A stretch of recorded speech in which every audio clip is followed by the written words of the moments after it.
So let's start with what is microfluidics. I'll give us a small introduction of what is microfluidic, which is basically fluid handling technologies in micro channels, where we use small devices where the amount of liquids will be transported. So first of all, I just want to give introduction how liquid behaves. It's a day-to-day life. We use liquids and small drops. Just to give an introduction how it behaves, and like when it drops, it's become a round shape, and then it drops and then split a different. Uh, if I ask you what is the volume of the liquid, most people can't say, but it's normally 30 to 50 microliters.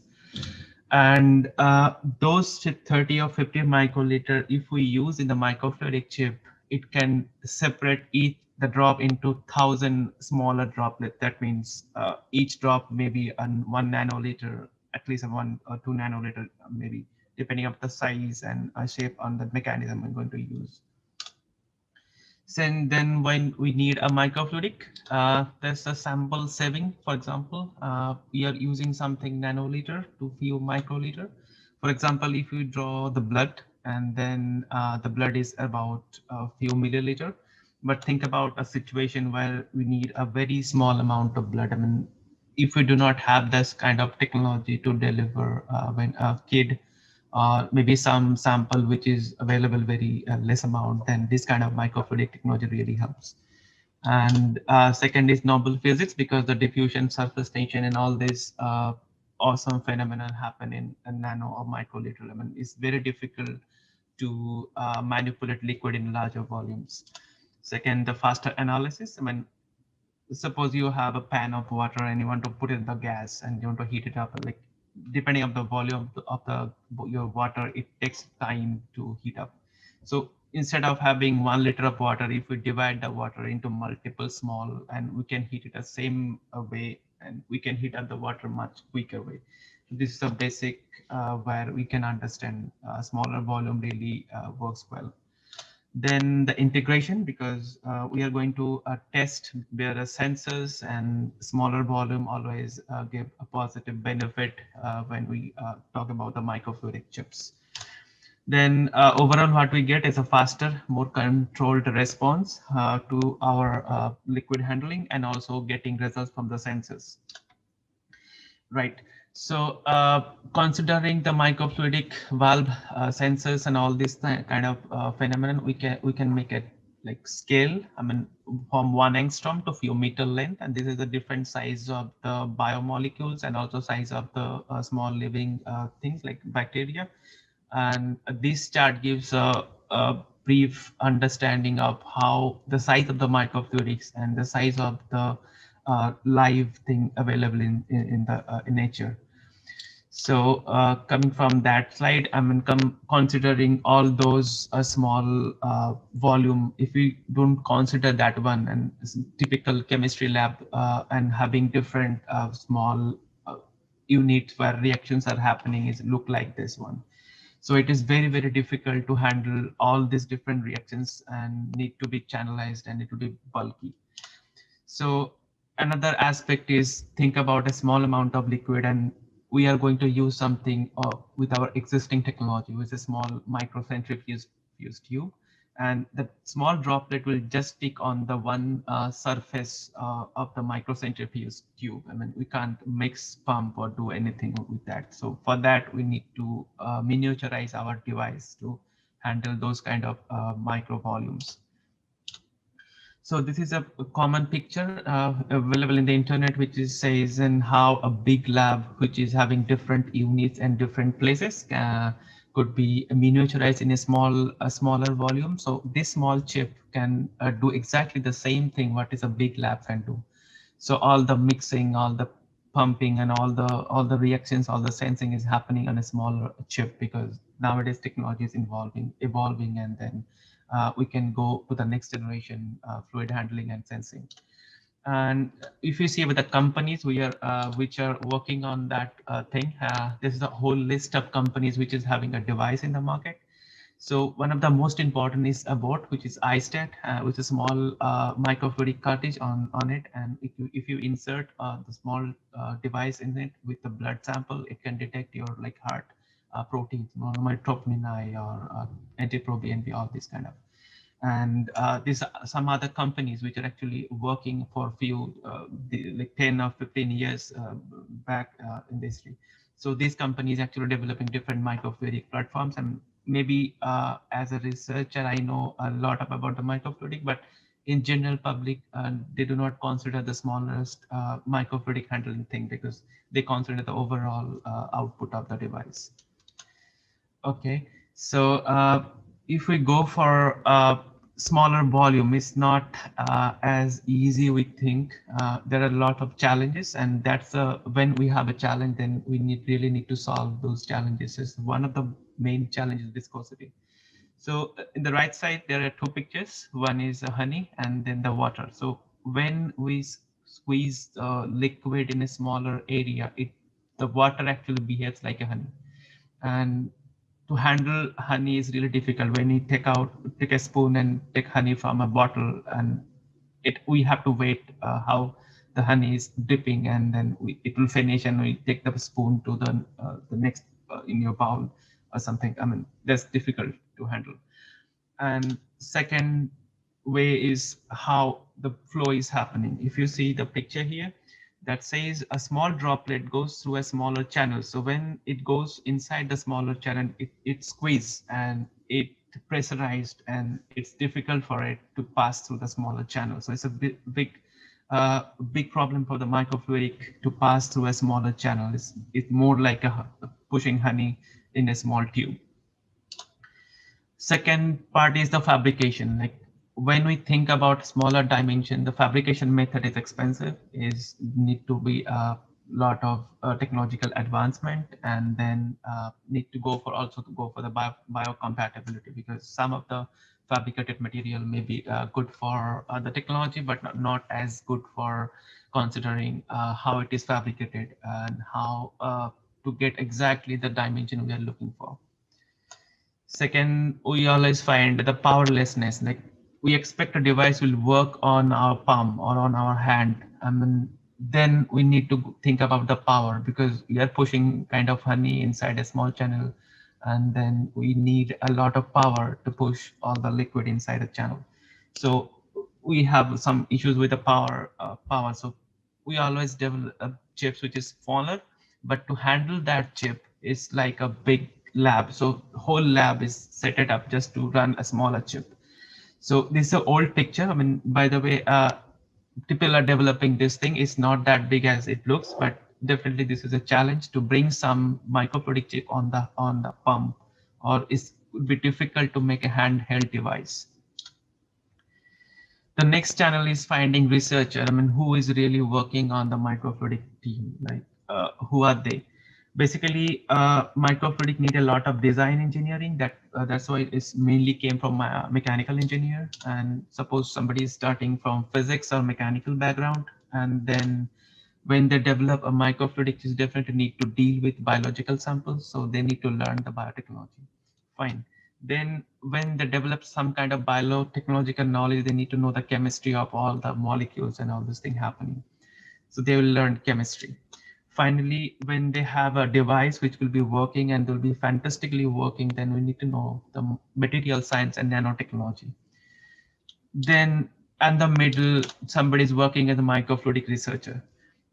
On top of it, if they are developing some electronic sensors, then need to know electronics engineering and computer science. So basically, this field is completely interdisciplinary and need to know a lot of things before going to the real product output. So it's a really teamwork to develop any kind of microfluidic platform, and that's why it's very challenging to different companies, different research labs to develop this kind of technology in-house. Okay, so I put the history a little later because in previously I give the introduction of the microfluidic devices available, and just help this slide like how the microfluidic chip is developed from 1840 to 2010. So the first the groundbreaking thing was having a PDMS, because PDMS is widely used for different microfluidic. It's inert. It doesn't react with different biomolecule, so it's biocompatible. Second, the photolithography, which is invented later, and then which it actually helps to mass fabrication of small devices. Then it goes to the lab on a chip concept in 1979, and then Microtas micrototal analysis in 1990. Then on 2004, it came the microfluidic on cell. So previously people work on different reactions, but now people are working on microfluidic cell culture systems. Right, and then on organ on a chip, I'll talk a little more on organ on a chip. It's the very advanced stage of microfluidics, and it came like 2015 to 2010. A lot of devices came, and then we will going to talk on that. Then the most easy and cheapest way to fabricate a microfluidics is a paper-based device. Definitely there are limitations, but is one of the thing people are using. You can see all the pregnancy kits and COVID antigen tests are based on paper-based devices. Then some revolutions came in with 3D printing, because we normally use different fabrication method, but with advancement of 3D printing technologies, now most of the devices are printed on 3D printer. There are challenges, but there are lots of hope for sure. Well, and then we go for the application of the different sector, because from 1900 to 2000, people use the microfluidic in different way, although the term microfluidic was not there and very clearly. But nowadays, with importance of different diagnostic, all drug delivery industry, analytical devices, different pharma use, and point of care clinical veterinary diagnostic, all this microfluidic chips has been used, and people have kind of focused on developing different microfluidic platforms. Okay, so next, if we want to identify different microfluidic approach, the industry is huge. I can talk about the whole day on it, but I just want to make a precise identification of the microfluidic chip. Basically, they are function based, material based, and activation based. That means either the pump, we are using some external power or using some kind of internal surface passivation that actually help microfluidic to draw the liquid inside the microfluidic chip, and then goes to a different fabrication process. So this each and every point has a different industry on it. So all the problem doesn't solve in a single way, but different problem have different solutions. So each of the point has a kind of solution, you can say, and we can solve microfluidic issues, and each of the part, like using function, material, activation, or different fabrication methods. So I'll mostly discuss on the function based, because it's most interesting way to discuss the microfluidics. So if we talk about the function, there are different kind of microfluidic approach to handle the liquid. One of the first option is droplet based microfluidics. There is sample and oil. And if a continuous aqueous flow is going on, then oil is coming from the almost 90-degree angle. It depends.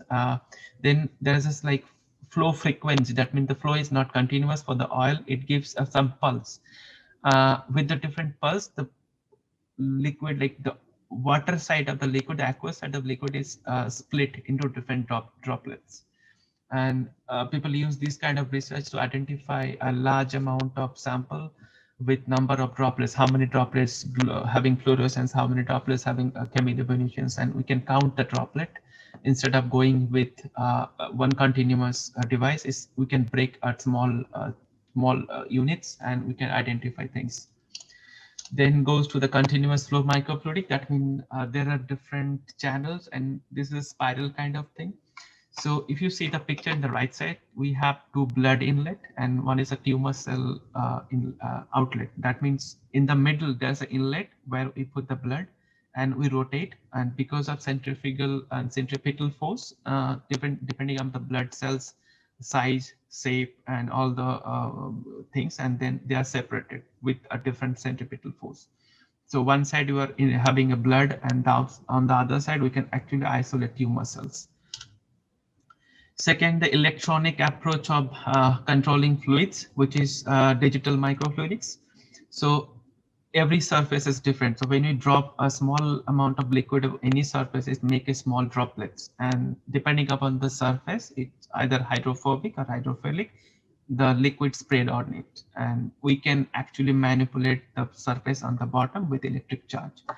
So there are in the left side picture, there is two droplet which is merging together, and it will be used like a mixing in a very small amount of liquid. And this picture actually mixing around 10-15 microliter of liquid, which is really, really difficult without touching and without this technology. On the right side, we can actually process the whole assay on a chip using a small electrode on the bottom, and we can manipulate different liquids on the surface. And all those surfaces are lightly electrically charged, and due to the electrical charge, it has some different surface phenomena, which is hydrophobic or hydrophilic, and we can manipulate those small droplets very easily. Then it comes the paper-based microfluidic device where paper has been used, and we can make a wax channel out of it so that when the liquid goes all around it, there is a wax channel and which actually protect the liquid to spread any direction. So we can control the fluidic flow, the direction we want. And then it comes to the pneumatically controlled microfluidic things where air pressure and vacuum is used through a thin membrane, and those thin membrane are actuated with different airflow, either compressed air or vacuum. Then people have developed acoustic microfluidic chip where sound wave or surface acoustic wave is used to manipulate small droplets of liquid. And lab on a disk is one of the famous where one disk is rotating different directions depending upon the how you want to flow the liquid, and because of different centripetal and centrifugal force depending on the rotation speed and rotation acceleration, those droplets or liquids are separated or channelized in the direction we want. And we can also fit laser and other kind of sensors on top of that. Well, how is the market? 2 minutes to go, please. Sorry? Sorry to disturb you. 2 minutes to go. Thanks. Sum up, please. Okay, sure. Thank you. No problem. So the microfluidic platform is about growing. It's 22% all the growth rate and different industry 2021 data. And if we saw about the point of care and organ on a chip data, there are two options.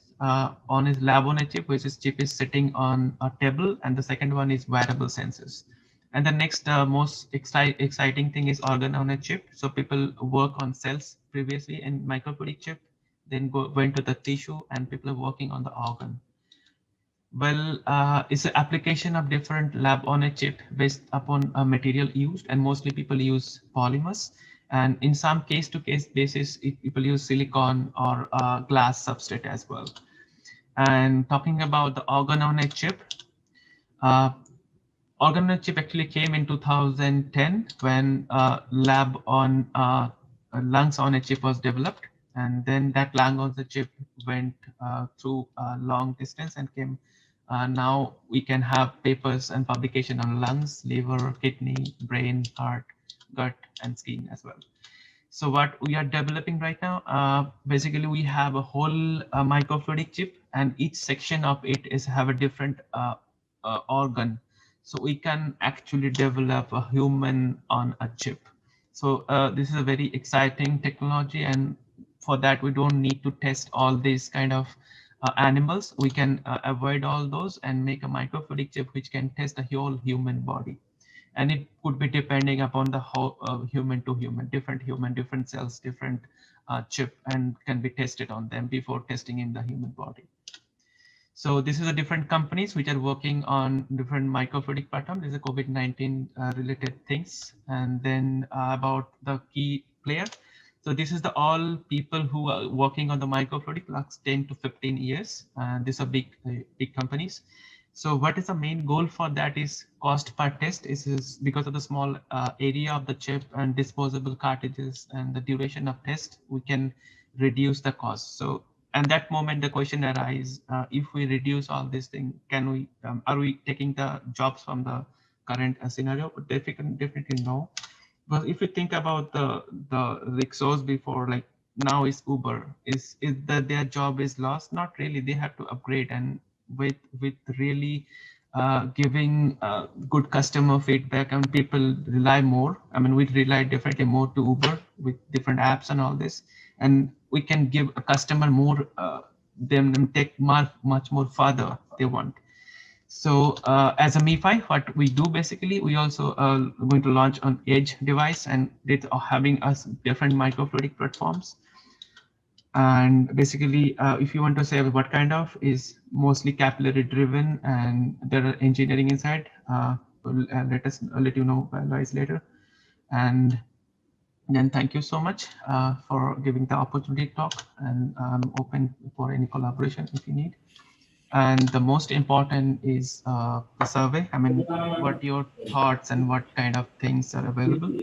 And this is a scanner code is give a feedback for the lecture, and then it doesn't take more than a minute. I will share the link in the chat. I mean, if anybody is interested, and just give the feedback, and also talk to me later if needed. And thank you so much for the